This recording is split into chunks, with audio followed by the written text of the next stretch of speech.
지난해 조폐공사가 발행한 종이 상품권이 8조 원어치가 넘습니다.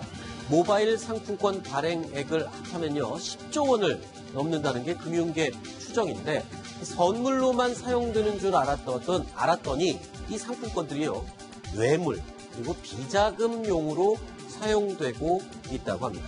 뉴스탑10이 9번째로 준비한 소식 함께 이야기 나눠보겠습니다. 자, 상품권을 발행하는 곳 한국은행에서 상품권을 발행하고 또 중소기업에서도 발행하고 그런데 이게 아무 제한 조치가 없다면서요? 현재 법적으로 봤을 때 아무런 제한이 없어요. 액수, 발행 액수도 아무도 제한할 수가 없는 거예요. 발행 주체, 발행 액수 제한이 없고 우리가 이제 쉽게 생각하는 건 이제 뭐 이런 백화점이나 이런 데 상품권 이건 굉장히 친숙하지 않습니까? 그렇죠. 그런데 포함해서 어디든 발행을 할 수가 있기 때문에 사실상 뭐 제2의 현금이다 이렇게 봐야 될 것 같고 지난해 같은 경우에 이 조폐공사에서 찍어낸 금액만 하면은 8조 8,858억 원. 근데 그 조폐공사 말고 다른 기관에서 찍어낸 것까지 합치면 뭐 10조 원 규모에 달할 것이다. 지금 이런 추산이 나오고 있습니다. 자, 이렇게 많은 양의 상품권이 발행되는 이유 그만큼 인기가 있기 때문일 텐데 어떤 점에서 이렇게 인기가 있는 건가요? 이게 사실 우리가 유가증권이라고 그러죠. 네. 근데 수표는 어때요? 배설을 해야 돼요. 그렇죠. 은행에다 추적하면 다 나오죠. 은행에서 환금하면 전부 다 나오게 되거든요. 네.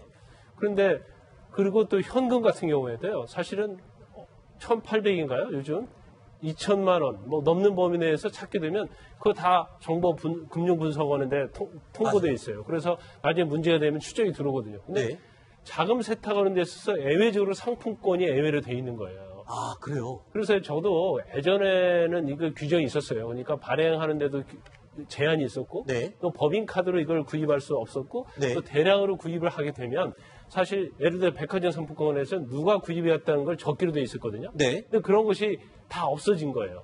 그러다 보니까 상품권이 뇌물을 주는 수단으로서 최고의 어떠한 물건이 된 거죠. 그래서 사실 뭐 지금 뭐 법인카드로 아무리 고액의 상품권을 사도 이건 드러나지 않나요. 그러면 예를 들어서 지금 백화점 상품이 제일 인기가 많거든요. 왜냐하면 그걸 가지고 주유도 할 수 있고 밥도 먹을 수 있고 뭐. 아, 그렇군요. 옛날에는 백화점 상품권은 백화점에서 물건 살 때만 썼지만 요즘은 백화점 상품권으로 다 할 수 있잖아요. 그리고 이걸 현금을 만들 수 있어요. 그러니까 5% 정도 수수료만 내면 상품권 거래소 가서 백화점 상품권을 주고 현금을 받을 수 있거든요. 그렇죠. 그러니까 그 회사에서 이걸 비자금을 마련할 때 상품권을 사면 회사에서 상품권을 사서 직원들이 줬구나 이렇게 볼 수 있는 거 아니겠어요? 근데 그걸 가지고 환금을 하는 거죠. 그걸 비자금을 쓰든지 아니면 지금도 법정에서 상품권과 관련된 뇌물 사건이 굉장히 많아요. 상품권으로 다 지급하는 거. 추적을 할 수 없기 때문에 가장 좋은 뇌물의 대상이 된 거죠. 거기다가 또 플러스해서 기업들 입장에서도 이 상품권을 발행하면은 또 이익이 되는 점들이 또 있다면서요. 그렇죠. 누구보다 아까 얘기했듯이 주체가 없다 보니까 이제 누구나 발행할 수 있지 않겠습니까? 중소기업 입장에서도 발행할 수가 있는데 일단 상품권을 발행하면서 누군가 그걸 사면 물건을 팔기도 전에 일단 돈이 들어옵니다. 그러죠. 미리 판 선매 효과가 있죠. 그게 지금 일본에 나와 있는 선매 효과죠. 그러니까 뭐 미리 상품권을 팔아서 청구를 받고 상품은 나중에 지급하기 때문에 그만큼 기간 동안에 이자 수익을 볼 수 있는 거죠. 수수료 수익도 볼 수 있습니다. 어떻게 볼 수 있냐면 상품권을 보통 10,000원에 이제 팔고요. 그다음에 이제 들어오면 그 상품권을 받은 업체에서 상품권을 판 업체 쪽에 돈을 요구하게 됩니다. 그때 10,000원을 다 주는 게 아닙니다. 1% 수수료를 떼고 현금을 지급합니다. 그러면 그 수수료를 다시 또 기업이 얻을 수 있는 거죠. 소멸시효 경과 이익은 좀 어려운 개념일 수 있는데요. 소멸시효가 지났다고 해서 제가 그 상품권마다 다 발행 유통 기간이 있지 않습니까? 근데 그 지났다고 해서 못 쓰는 게 아닙니다. 아, 그래요?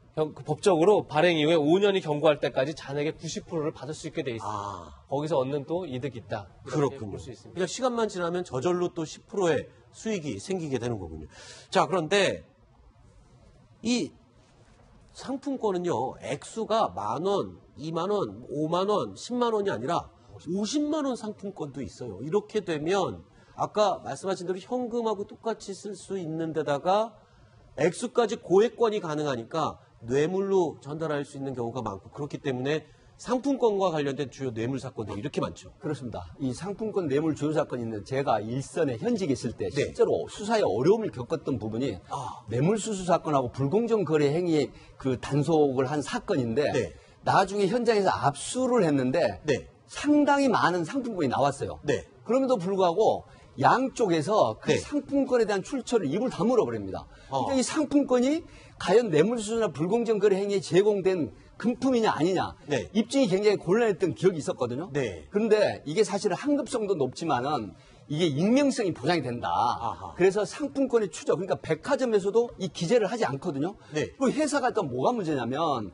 사실은 상품권이 이제 2002년부터 법인카드로 사용할 수가 구매할 수가 있죠. 근데 자, 내 신분증하고 법인의 어떤 등록증만 가지고 가면 무제한으로 상품권을 구입을 하고 그다음에 사용 출처나 여기에 대해서는 전혀 기재를 하지 않기 때문에 네. 그래서 현금보다 훨씬 더 크게 통용이 될 수가 있는 거예요. 뇌물로 만약에 전달될 때 5만 원권으로 뭐 1억 원을 줄 때와 50만 원 상품권으로 주게 되면은 부피가 10분의 1로 주는 거 아니에요. 그러니까 더 뇌물로 활용할 수 있는 그런 방법이 될 수 있겠군요. 자, 그런데 이 상품권이요.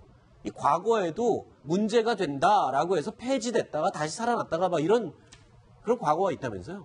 과거에는 이제 정부의 인가를 받아야 상품권 자체를 발행할 수가 있었죠. 네. 그리고 그 발행 규모라든지 이런 것도 다 통제를 했고 또 이제 판매 내역 이걸 어디다 누가 사갔는지 이걸 다 기록을 해서 필요하면 정부가 요청하면 그걸 제출을 해야 됐거든요. 과거에는 그렇게 했었고. 예, 과거에는 그랬었는데 99년도에 이제 이런 법이 폐지가 됐고 네. 2002년에 그 법인카드로 상품권을 사는 거 이것이 또 자유로워지면서 지금은 굉장히 이제 이 상품권 자체가 제2의 현금으로서 음성적으로도 많이 활용이 되고 또 편리한 측면에서 많이 활용이 되고 뭐 그런 상황이 된 거죠. 이 상품권 사실 이 우리 사용하는 사람들 일반 소비자들이 굉장히 편리하게 쓸 수 있고 받으면 기분도 사실 좋거든요.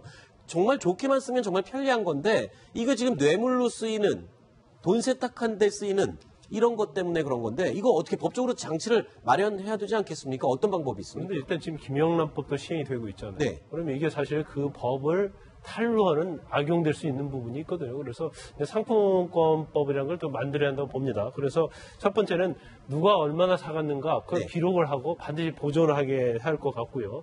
또 가져갔을 때 이걸 쓰게 되면 현금 영수증을 의무적으로 발행하도록 해야 돼요. 네. 그럼 누가 상품권을 가지고 상품권을 그렇죠. 구입했는가 알 수 있잖아요. 또 그렇게 할 뿐만 아니라 적어도 뭐 그러면 뭐 이런 반론이 있어요. 아니 그렇게 되면 기업활동이 위축되는 것이 아니냐.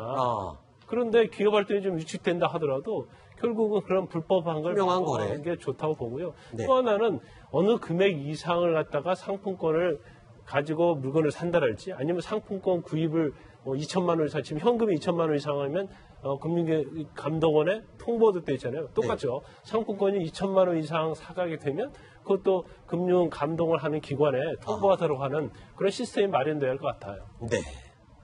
사실 지금 나누는 이야기 상품권 2천만 원어치 이런 얘기 사실 우리 서민들하고는 관련이 없는 정말 다른 나라 이야기 같습니다.